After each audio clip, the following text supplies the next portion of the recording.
We have some major breaking news. Republicans in Congress just completely blocked the release of the Epstein files. House Republicans late tonight voted against attaching a Democratic amendment to a landmark cryptocurrency bill that would force the Justice Department to release all of the files. Before the vote, the author of the amendment, Democratic Representative Ro Khanna, told Axios, quote, "The question with Epstein is, whose side are you on? Are you on the side of the rich and powerful, or are you on the side of the people?" And I guess the Republicans are in favor of the rich and powerful because the House Rules Committee, which is controlled by Republicans, voted 5-6 against attaching Khanna's amendment to a procedural measure related to the Genius Act. The measure would have forced Attorney General Pam Bondi to publish all documents related to Epstein on a public website within 30 days of it being enacted. So there you have it. Democrats are trying to get these documents released. Republicans just blocked it in the middle of the night, hoping that you wouldn't notice. I'm going to keep you updated on everything going on here with these files, and hopefully Republicans come to their senses and decide to vote in favor of them. Cell released by the White House was edited in Adobe, and me being a computer nerd and having nothing else to do with my evening decided to look into it myself. This is the official FBI memo. Down here there's going to be 2 links to 2 different videos. One is a edited video with higher contrast. That's the second video. This first video is supposedly the raw footage. So I followed that to this link. I downloaded the video. We can see it up here. And I'm going to guide you guys over to here where I'm going to run the following command, exif tool. It's an open source tool that's going to give me the metadata for this video. Boom. And if we look at this section right here, what do we have here? Ooh, Adobe XMP Core 9.0. And if we go down to these history actions, more importantly, we have a saved, created, saved, saved, saved. And then we can look at these history wins to see when these actions were made. So this first action was the created. And then we had about 3 hours, actually almost 4 hours, between the initial project was created and this first save. And then all 3 saves after that were basically one after another. And what I can deduce from that is whoever this MJ Cole guy is, he just spammed the save key 3 times because he was really scared of losing all of his progress. And MJ, let's make more saves throughout our editing process so we don't have to worry about that. And I'm assuming that this last history win was placed in front for some reason. It seems to be the most recent. It also is tagged with a history instance ID that is not a Adobe XMP format history instance ID. So I'm assuming this is the ID that was exported. Anyways, the government thinks you're stupid, so don't let them get away. A mysterious hooded figure walking around at the time of his death. Buckle up, y'all, because there was clearly a third guard on duty at this time that we have never heard about. You see, Jeffrey Epstein's body was discovered at about 6:30 in the morning, but he was dead for about 2 hours before that. Now, these were the 2 guards that were charged, and then those charges were later dropped. And yet, here we are at 4:05 a.m., where a third, previously unmentioned guard is seen walking around. Notice what she has on. Notice what she has in her hands. She's going to go into that door, which is like some sort of private area. I'm assuming like an employee lounge, something like that. Here's the floor plan of it. All the guards, when they go through that door, they have to be buzzed in. That's why they pick up that phone. And there she goes. Then about 6 minutes later, at 4:11, she comes back out, she goes downstairs, and then she goes over to the little command center over here.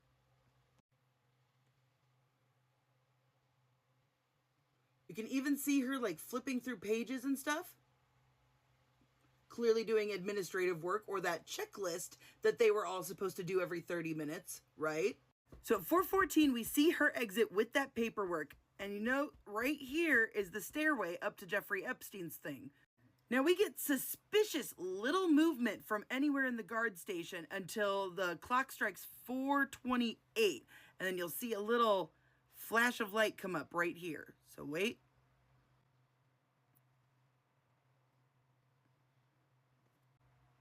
Right there. Then after 20 more minutes of suspiciously nothing happening, we see the guard exit. And then a minute or 2 later comes back, and then again doesn't do anything for a long time. Look, no movement at all until she gets up to get a glass of water or something at 5:08. Goes back to the desk, and we see a little bit of movement, until she decides that she needs to use the bathroom. So she comes upstairs, does the little phone thing, and then turns around and talks to somebody who is in that little command area, we'll call it. So where's the person? We haven't seen anybody besides her. So then she goes in, and then less than 2 minutes later, she comes out. So then she comes back out of that door, and she's going to go downstairs, and then just pay attention right here, because you're going to see a figure get up and move to go upstairs, and then they're going to stop, and they're going to put their hood up. And watch.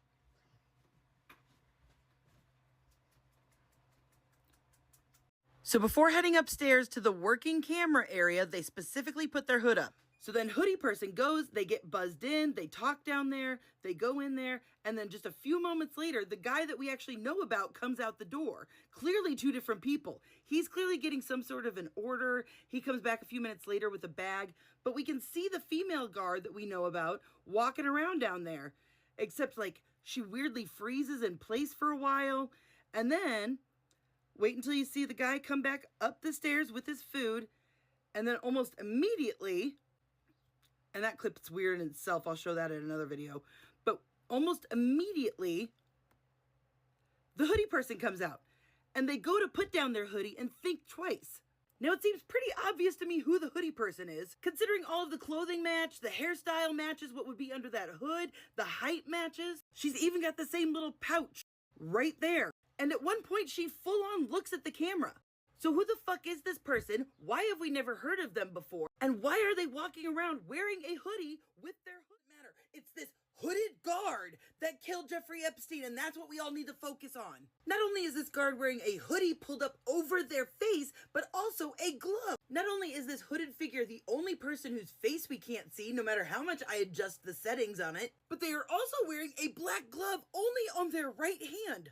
And no, it's not a shadow. Look. Oh, and it took me a while to figure it out, but see this right here? Yeah, that's the drawstring from the hoodie. So the only way the drawstring would go that high is if they were covering their face with it. After playing with the exposure and everything, I was only able to find one frame right here where we could kind of see a face, but look at the two different colors.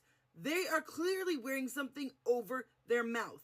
And I can't tell if it's just the hoodie or if there's a mask underneath the hoodie. And this is the only frame I was able to get a somewhat profile picture of their features. But again, look, you can see the different colorations between the eyes and the mouth. And yes, of course, I figured out who it is. I compared the person to every guard I saw. Some were the right height, but the hairstyle would be wrong. Some guards were too heavy. Some were too tall. And this guard, who was the other one on duty that night, did have a sweatshirt around her waist, but there's a design on it. Plus, we would have been able to see her bun on the top of that hoodie, which left only one guard who was there at 4:05 a.m., keeping in mind that about 4:30 is the time of death that is estimated for Jeffrey Epstein. And not only does she look directly into the camera, but she's also wearing a hoodie on her, currently a black hoodie.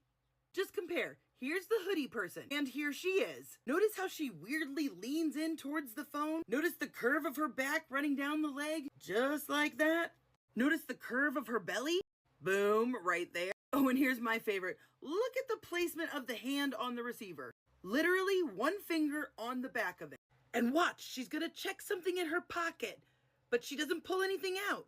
And then when she goes inside, wait, I want you to look at this left hip. When she walks inside, you're gonna see something dangling from it. Just wait. Now, I'm not going to say that those were gloves in her pocket, but they were black and cloth. She is definitely the guard that did it. And although we never see her again, we see the hoodie figure walking around just before 6. But then the hoodied figure mysteriously disappears before they find the body. And I'm curious, when was the last time you heard of a correctional officer being able to wear a hoodie over their uniform? Just in general. Now, when was the last time you heard of a federal correctional facility? A for those of you that think that this woman is not the person in the hoodie because she's too short, I went through and I overlaid these two frames from the security cameras on top of each other, and as you can see, they are very clearly the same person. But don't worry, I'm not offended. Healthy skepticism of everything I say is welcome. And people are also posing the idea to me that she's actually not a guard, but she's the nurse at the jail, but that doesn't quite make sense to me either, because why is she not wearing a badge? Why would she still be allowed to wear a hoodie? That's a safety issue. And yes, I thought it was common knowledge at this point, but no, this is not Jeffrey Epstein's cell. Jeffrey Epstein's cell is actually up these stairs in the background here. The camera that we have a view from is mounted right here. These are the stairs that go down there, and then this is basically what the field of view is. So just the very edge of these stairs are actually what's accessible by the camera. And I studied it enough to know that somebody could easily hug the wall and go up it and it wouldn't be caught on camera. And then this is his actual jail cell. This door here looks like it might be some sort of solitary confinement, I'm not sure, but this is the door that the guards keep going in and out of, which looks like it leads to a bathroom or a locker room of some kind and a little break room over here, which is why we see the guy go in there with his meal. And I think back in either 2001 or 2003, they released this picture of his door, so we definitely know that's not it. And we know that the person in the hoodie is still walking around doing stuff at almost 6:30, right before the body was found. Now we see a person walking around, you can't really see very good whether it's the hoodie person or if it's the poof bun guard, but you'll see the poof bun guard right there. You can see, her hairstyle in the background there. And right over here, we see hoodie. Now you say maybe that's the same person. We can't tell, but look, there goes poof bun guard, and then there's hoodie walking around. So clearly this person was there throughout the hours of the morning. And what's weird is we never see this guard come back from his break. And yet after the body is found, we can clearly see him running around in the background. And I'll show you guys on the next video, but this guy at this point when he's standing, this video at one point is on a loop and it's obvious. So this guard getting on shift at like midnight, he's going into the room. He tried to pick up the phone, but nobody buzzed him in. So then he gets into his pocket and he pulls out some keys and he unlocks the door manually. Now this is just for context. The loop actually happened 6 hours later. About 10 minutes after the hoodie person goes into the little locker room area, this guy comes up clearly to have some sort of a break. Now like earlier, he picked up the phone and he was waiting to be buzzed in, and now he's just standing there waiting and waiting and waiting. He's standing still for almost a good minute. So much to the point where I'm like, is he frozen? But then if you look at the bag in his hands, it's still moving. But this is more suspicious, and I'll show you how. But before I do that, I want you to notice he's still standing very perfectly still. Remember before when I showed you he got his keys out and just unlocked the door? So why isn't he doing that now? Does he not have his keys on him? Still standing still, by the way. Don't know how anybody else didn't find that suspicious as hell. And it's wild that nobody else caught this yet, because look at him. He's still standing still. This is clearly some sort of a loop or a freeze frame. And again, I'll show you in a second. But he picks up the phone to try and, have someone buzz him in again. And then while he's waiting, he decides to play with the trash and throw out maybe his gum or something. But where did his keys go? He used them earlier to get in. All right, now pay attention. At 4:48, he goes and picks up that phone, right? Now watch very closely the bag and the telephone cord. Right here is where we see the loop get interacted. They're still just moving in that little same pattern over and over and over again. That's a loop. We've all seen it in heist movies. It wouldn't still be moving like that. And he's not even moving. So it's clearly a couple seconds of the frame that has been put into a loop. And do we really think it's a coincidence that 25 seconds after he finally gets let in that door is when hoodie person comes back out? And there are a whole lot of things that are pointing to a guard being involved. And I've been going through over a lot of the information that's been released in the past, and I've never had a real reason to deep dive Jeffrey Epstein before. But the more and more I look into it, the more it absolutely was a guard who did it. Honestly, we need to find out who this woman is so that we can... I went back and I read the 2019 report from the FBI that detailed everything that happened on this shift. Not to mention, I also figured out who this woman is. I know a lot of you are saying that there was a height difference, but I promise you, look, it is the same woman. So Tova Noel and Michael Thomas were supposedly the only two guards that were on duty that night. She was working mandatory overtime from 4 p.m. to midnight and then midnight to 8 a.m. Now, Michael Thomas was not normally a correctional officer. He was just working a correctional correctional officer shift for overtime money. He was normally something called a materials manager. Don't know what it is, but it sounds like someone who has access to supplies. Now here's where the missing minute comes in, because according to the original FBI report, Michael Thomas clocked in around midnight, and he and Noel are supposedly the only two on shift. And so we see in this video a man coming up at midnight, who I guess we are supposed to believe is Michael Thomas. Michael was replacing Officer 2, who we can safely assume was this guy who left just after midnight. And you can even see her in the background walking around, so we know Noel is there. However, we know for a fact that the male who was starting his shift in that video was not Michael Thomas, because in the FBI report, it says at approximately 5:30 a.m., another correctional officer briefly walked through the shoe common area. 5:38, we see the hooded figure go into their break room, almost immediately followed by this guy exiting to go down and get his food from the lobby. So this is clearly the other officer who walked through the lobby. Now, this is where the FBI report raises some red flags with me, because they say that at 4 a.m., the supervisor, the overnight supervisor, came, talked to them at their desk, did some paperwork stuff, and then she left. I think it's really weird that she's standing there and then she looks at the camera and watches her entire body changes when she looks up.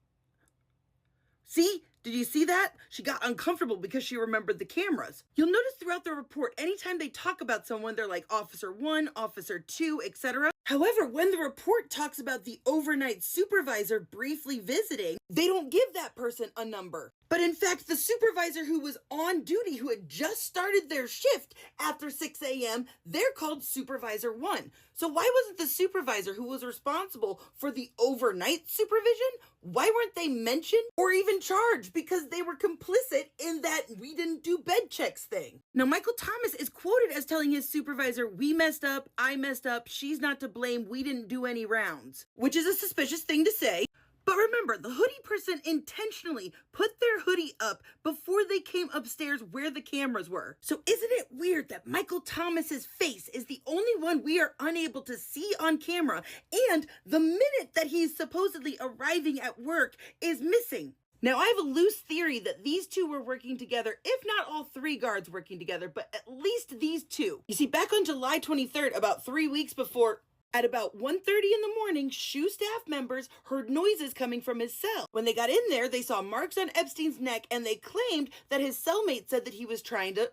Epstein, however, said that his cellmate attacked him. The day that he is released from the psychological observation and back in the general population, that day is the day that all of the cameras that are connected to DVR2 mysteriously broke, and no one noticed it until August 8th.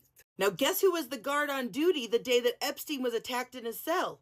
I think the supervisor stayed on after her shift until the next one came on. And that's why after she left, we only ever saw the person in the hoodie with their hood up. Just the fact that this is a supervisor wearing a hoodie makes this all the more suspicious. The DOJ, the one that was released under the Trump administration, as well as the one released under the Biden administration. And for the record, the Biden administration provided still frames from the camera. And as you guys can see, the Trump administration is playing in your face about the quality of the video. I have logged hundreds of hours studying the footage from the Karen Reed case, so I know exactly what tampered security footage looks like, and I can tell you exactly when and what they did in the Epstein footage. So now this frame here, after the computer has gone off for the final time, they actually take that and they keep it as a base, and then they just put everything on top of it. Before that 12:10 time frame, you can see people in the background playing on the computer. You can make out the people. Now just watch again. At 12:09:14, I'm going to zoom in here. There's somebody on the computer back here. And you're going to see them like move around in just a second. Right there. See? That's a person on that computer. However, at 6:37, 6:38, that figure is still right there. But they screw up. Because watch. Look at that little white dot that just suddenly appeared. Now watch the person who's standing next to that white dot. They're going to pass in front of it. Now watch. They pass in front of it. But then, when they're going to walk back, they're going to pass through it. It's going to be just a second, but like, this is how you know that things were layered on top of each other. Gonna pass back through.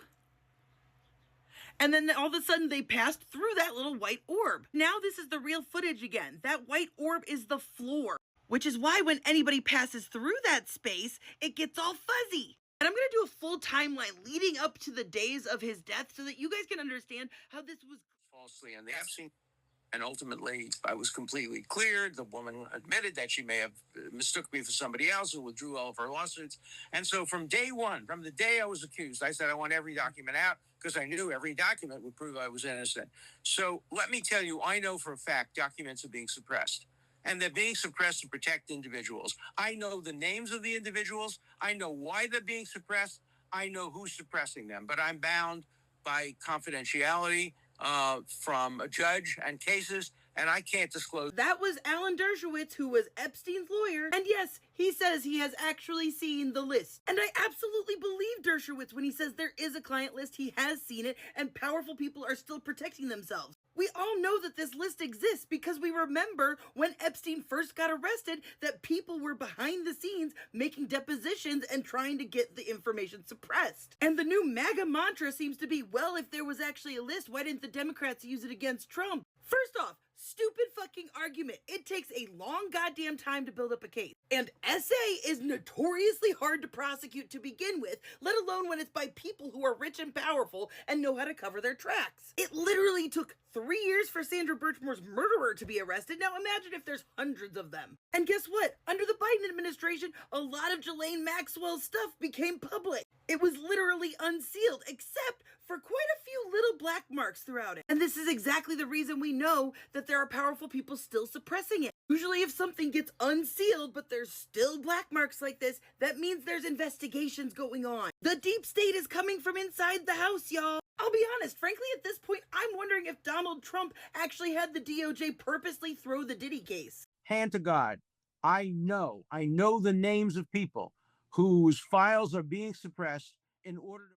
And that was a major contributing factor in determining that she did not hang herself from a seated position, but was in fact manually strangled. Even our favorite baddie, Dr. La Posada, says this herself. Well, guess who else had a broken hyoid bone? Yep. Now I am going to show you a very limited picture from the autopsy. But before I do that, for context, I want everybody to know that the hyoid bone is right there. It's right under here. It's a free-floating bone in your throat that's only connected by muscle, and it gives us the ability to talk. Now I'm going to show you his ligature mark, and you tell me if they make sense to you. He was found in supposedly a sitting position, just like Sandra Birchmore, yet the marks go straight across. In order to break the hyoid bone, it has to be right up here. And it's obvious by this pattern that the ligature moved at one point. And then for the medical examiner to claim that this thick-ass noose was the one that made those marks. By the way, she did resign the first day of Ghislaine Maxwell's trial, and now she works at the Boston Children's Hospital.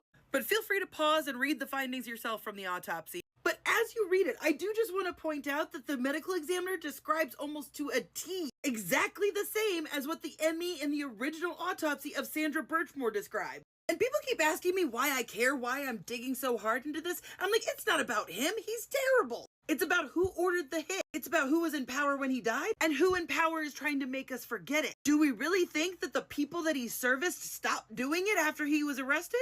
And for those of you trying to blame Hillary or Obama or Biden for some reason, please just remember that investigations take time. No, they wouldn't have released the list because they were investigating the people on the list. They wouldn't want to tip their hand. And SA is already notoriously hard to prosecute. Look at Diddy. Those people have the wealth and power to cover up their crimes. It took Matthew Farwell 3 years to be arrested for what he did to Sandra Birchmore. Now imagine you're trying to build a case for everything leading up to the weeks of Jeffrey Epstein's death, because putting the timeline together in context paints a very clear picture. So July 6, 2019, Jeffrey Epstein is arrested trying to flee on his private jet. He's given the usual medical screening and then put into general population. On July 7th, MCC facility assistant asked psych to evaluate Epstein, who has now been assigned to SHU, where high-profile inmates tend to be put because they're locked up 23 hours a day. July 8th, he pleads not guilty in court, and then they do a routine intake when he comes back. He denies any mental health issues or suicidal thoughts. On July 9th, he has an in-person assessment. So already he's had 3 psychological exams within the first 3 days of being there, which according to the head of the psychology department at MCC, that was a very odd thing. On July 10th, he's taken out of psych evaluation. He's put into SHU general population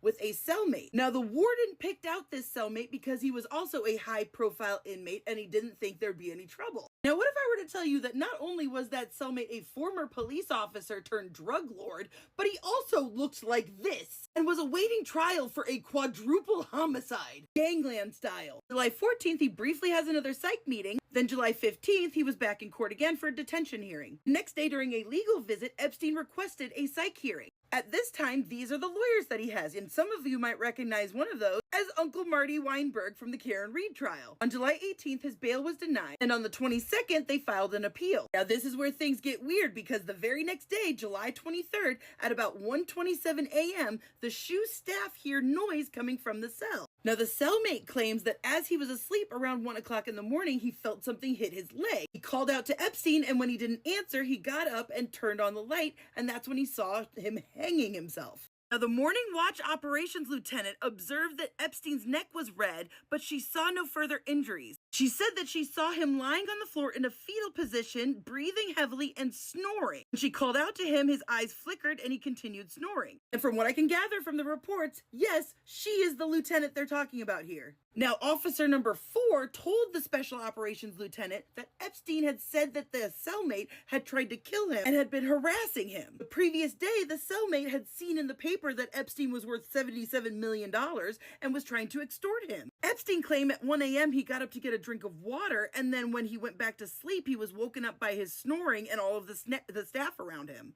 He had also been told by his cellmate that if he had hurt him, the MCC New York staff would not care. It should be noted that the next cellmate that Epstein had, while initially backing up the official story, would later tell his niece that he witnessed that the Epstein was being mistreated by correctional officers and extorted by other inmates. Staff was treating him like crap, making him sleep on the floor. They wouldn't let him sleep on a cot. There's several reasons why I don't believe this guy's story, but the number one reason is the fact that he claimed that he had to get up to turn on the lights to see what Epstein was doing. Considering the staff is supposed to do a head count every 2 hours, what makes you think that it's going to be pitch black in that cell? For the next 31 hours, Epstein is put onto a psych watch, but then he starts claiming that he doesn't remember what happened. Now, from the 25th to the 29th, he is put on 24 hours psych watch, while still claiming he had no memory of how he got the red marks, as well as having no self-harm thoughts. Now, on July 29th, psych says that he can go back to SHU population.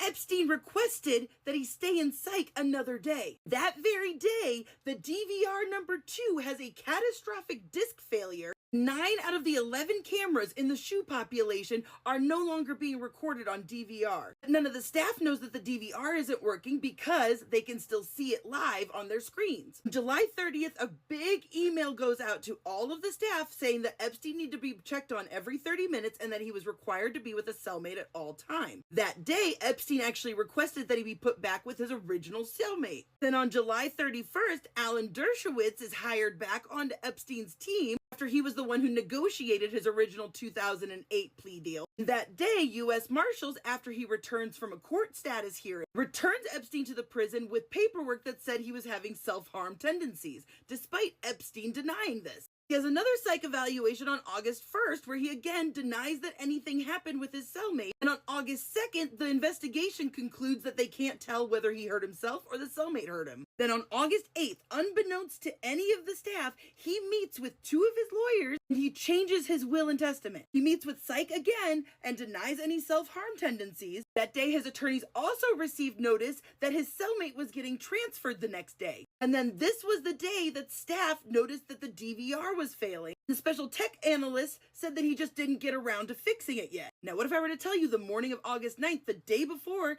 Epstein is found hanging in his cell, at 8:30 in the morning, after his new cellmate is transferred to another facility, one of the lawyers calls the warden and asks that Epstein not be assigned a new cellmate against the orders of the psych department. In the next 24 hours, she is not so subtly threatening this administration. Now, according to the Daily Mail, who I know is not the greatest source in the world, but is saying that a source is telling them that Ghislaine Maxwell is willing to go in front of Congress and tell her story, as well as possibly revealing the list. Now, this source claims that Ghislaine was never offered a plea deal and has never been questioned about the list, and is more than willing to go in front of Congress to tell her story. Now, in December of 2022, she was sentenced to 20 years in federal prison. In March of 2024, Ghislaine Maxwell argued in front of an appellate court that her conviction should be overturned because it violated the terms of the deal that Epstein made in his conviction in 2008. Whereas part of that deal, all of his co-conspirators received immunity. This was a deal that was negotiated by Acosta,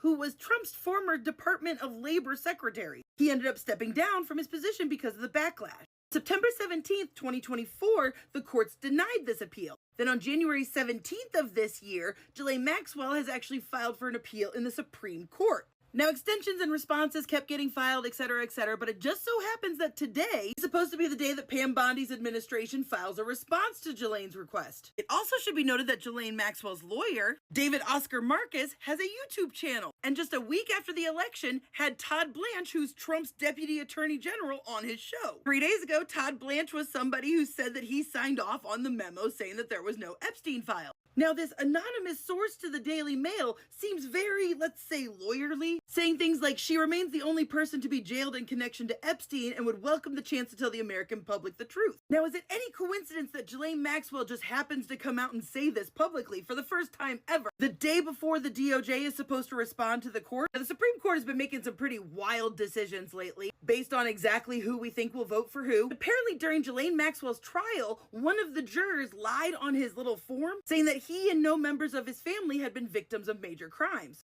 only to find out later that he was, in fact, a victim of an S crime. And something tells me that this right here is going to be the reason why she is let out. Some calls are going to be made in order to buy her silence.